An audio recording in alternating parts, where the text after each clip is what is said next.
Halo, Assalamualaikum warahmatullahi wabarakatuh. Perkenalkan, nama saya Fania Nabilah Bani Sonjaya dengan NIM 20106111029 dari Fakultas Hukum Universitas Veteran Jakarta. Kali ini, saya akan mereview materi mengenai penundaan kewajiban pembayaran utang atau dikenal juga PKPU. Apa sih PKPU itu?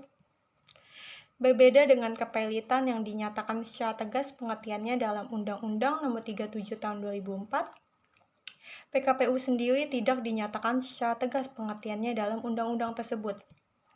Untuk itu, para ahli memberikan pengertiannya sendiri.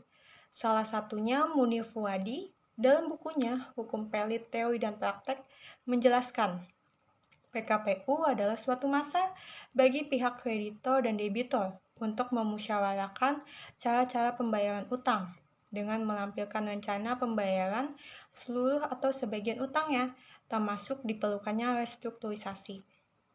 PKPU ini disebut juga dengan legal moratorium. Eits, tapi kalian tahu nggak?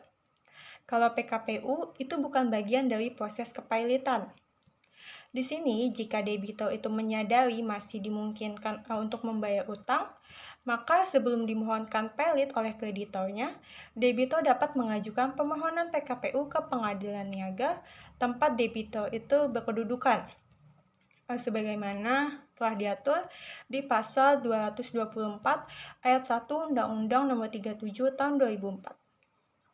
Selain debitor, ada juga kreditor, Bank Indonesia, OJK, dan Menteri Keuangan yang dapat mengajukan permohonan PKPU berdasarkan pasal 222 Junto pasal 223.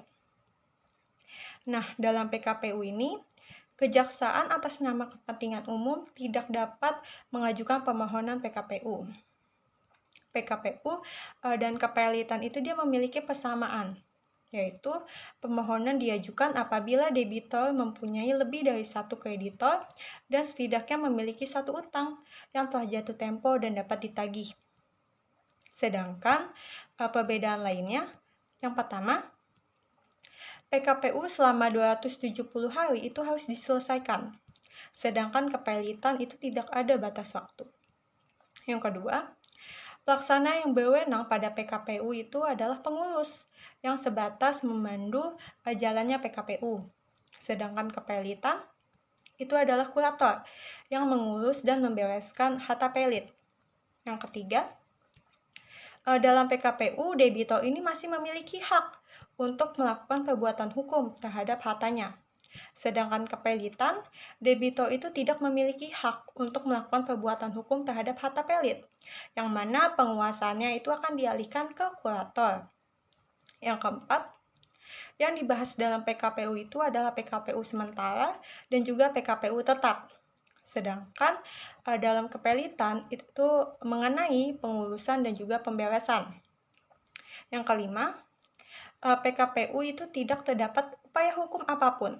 Sedangkan dalam kepelitan itu terdapat upaya kasasi dan juga PK. Nah, jika permohonan kepelitan dan PKPU itu diperiksa pada saat bersamaan, maka yang diputus terlebih dulu itu adalah permohonan PKPU, sebagaimana diamanatkan pasal 229 ayat 3. Dalam PKPU, debitor ini nanti akan menampilkan rencana perdamaian agar tercapai kesepakatan antara debitor dan kreditor untuk menyelesaikan permasalahan utang piutang antara mereka. Tahapan pertama, setelah PKPU itu diterima, itu adalah PKPU sementara. Jika rencana perdamaian ini sudah ada, maka pemungutan suara itu bisa dilakukan sebagaimana dimaksud pasal 228 ayat 3. Namun, jika rencana perdamaian itu belum disiapkan atau belum juga mendapat kesepakatan, maka atas permintaan debitor, kreditor itu dapat memberi perpanjangan waktu melalui PKPU tetap, sebagaimana dimaksud pasal 228 ayat 3. Lantas, jika rencana perdamaian itu pada PKPU tetap masih tidak mencapai kesepakatan, dalam kurun waktu 270 hari sejak putusan PKPU sementara itu dibacakan, maka secara otomatis debitor ini dinyatakan valid.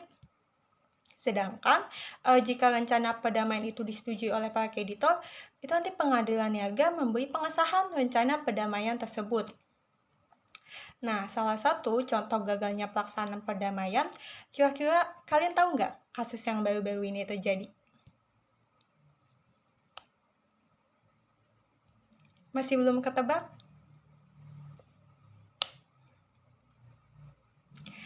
Yaps, ada pada kasus PT Merpati Nusantara Airlines Persero yang dinyatakan valid berdasarkan putusan Pengadilan Niaga Surabaya nomor 5 pada data khusus pembatalan perdamaian tahun 2022, Pengadilan Niaga Surabaya tanggal 2 Juni tahun 2022. Di mana Merpati Airlines ini dianggap telah lalai memenuhi isi perjanjian perdamaian yang telah disahkan oleh putusan pengesahan perdamaian nomor 4 pada data khusus PKPU tahun 2018 Pengadilan Niaga Surabaya. Maka Pengadilan Niaga Surabaya ini atas permohonan pembatalan oleh PT Perusahaan Pengelola Aset itu mengabulkan permohonan tersebut. Dalam perjanjian perdamaian itu disepakati bahwa pembayaran kepada pihak ketiga termasuk penyelesaian pesangon karyawan itu akan mulai dilakukan setelah Merpati Airlines ini beroperasi kembali. Namun, kesepakatan tersebut tidak kunjung dilaksanakan, bahwa satu-satunya calon investor yang sebelumnya itu menyatakan diri berminat untuk berinvestasi di Merpati tidak mampu untuk menyediakan pendanaan. Selain itu, diketahui nih sertifikat pengoperasian yang merupakan syarat utama maskapai untuk terbang itu telah dicabut di tahun 2015. Sehingga Merpati Airlines ini otomatis dinyatakan valid dengan segala akibat hukumnya. Nantinya, kewajiban Merpati Airlines kepada pihak ketiga termasuk pesangon kepada ex-karyawan itu akan diselesaikan dari penjualan seluruh aset melalui mekanisme lelang. Nah, diketahui nih, Merpati Airlines itu memiliki kreditor, di antaranya PT Parewa Catering dengan utang sekitar 2.459 juta rupiah. Lalu ada PT Paratita Titian Nusantara dengan utang sekitar 80 miliar rupiah dan 77 juta ribu dolar. Kemudian serta ada PT Kirana Mitra Mandiri dengan utang sekitar 350 juta rupiah. Nah, maka sudah terpenuhinya nih syarat memiliki lebih dari satu kreditor. Kemudian diketahui nih sejak 2013 Merpati Airlines itu menunggak pembayaran kepada PT Parewa Catering dengan utang sekitar 2.459 juta rupiah itu tadi. Maka sudah terpenuhinya juga syarat tidak membayar lunas setidaknya satu utang yang telah jatuh tempo dan dapat ditagih. Untuk itu, PT Parewa Catering itu mengajukan permohonan PKPU pada tahun 2018. Nah, mengingat Merpati Airlines ini adalah BUMN yang berbentuk persero, yang berdasarkan pasal 1 angka 2 Undang-Undang BUMN, persero itu modalnya terbagi dalam saham yang seluruh atau paling sedikit 51% dimiliki negara. Pada kasus ini, kepemilikan saham dari Merpati Airlines itu adalah 96,99% itu dimiliki negara dan 3,1% itu dimiliki Garuda Indonesia. Maka sudah terpenuhinya nih syarat siapa yang berhak mengajukan PKPU yaitu kreditor. Berbeda, jika kepemilikan sahamnya itu adalah 100% milik negara, maka yang berhak mengajukan itu adalah Menteri Keuangan. Nah, adapun yang dianalisis dalam permasalahan ini adalah hak mengajukan permohonan PKPU. Karena sebelumnya PT Paratita Titian Nusantara itu sebagai kreditor pada tahun 2016 pernah mengajukan permohonan PKPU kepada Merpati Airlines. Namun, ditolak oleh Hakim Pengadilan Niaga Jakarta Pusat dalam putusan nomor 15 pada data khusus PKPU 2016 Pengadilan Niaga Jakarta Pusat.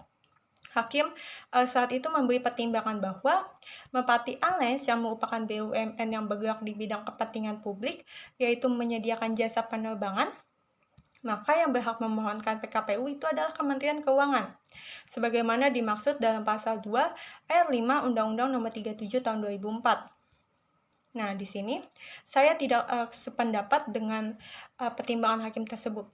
Sebab dalam penjelasan pasal 2 ayat 5 junto pasal 223 itu menjelaskan lebih lanjut bahwa permohonan PKPU untuk BUMN yang diajukan oleh Kementerian Keuangan hanya BUMN yang seluruh modalnya itu dimiliki negara dan tidak terbagi atas saham. Nah, sedangkan Merpati Airlines itu adalah BUMN yang berbentuk persero dengan kepemilikan saham 96,99% itu dimiliki negara dan 3,1% itu dimiliki PT Garuda Indonesia. Nah, untuk itu penafsiran hakim dalam pasal 2 ayat 5 yang dijadikan pertimbangan hakim itu untuk memutus tidaklah sesuai dengan fakta hukum yang ada. Adapun hikmah yang dapat diambil itu adalah harus lebih cermat lagi dalam menentukan syarat-syarat permohonan PKPU. Apakah sudah terpenuhi atau tidak?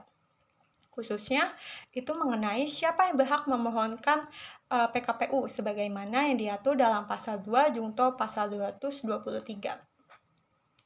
Nah, itu aja review materi mengenai penundaan kewajiban pembayaran utang.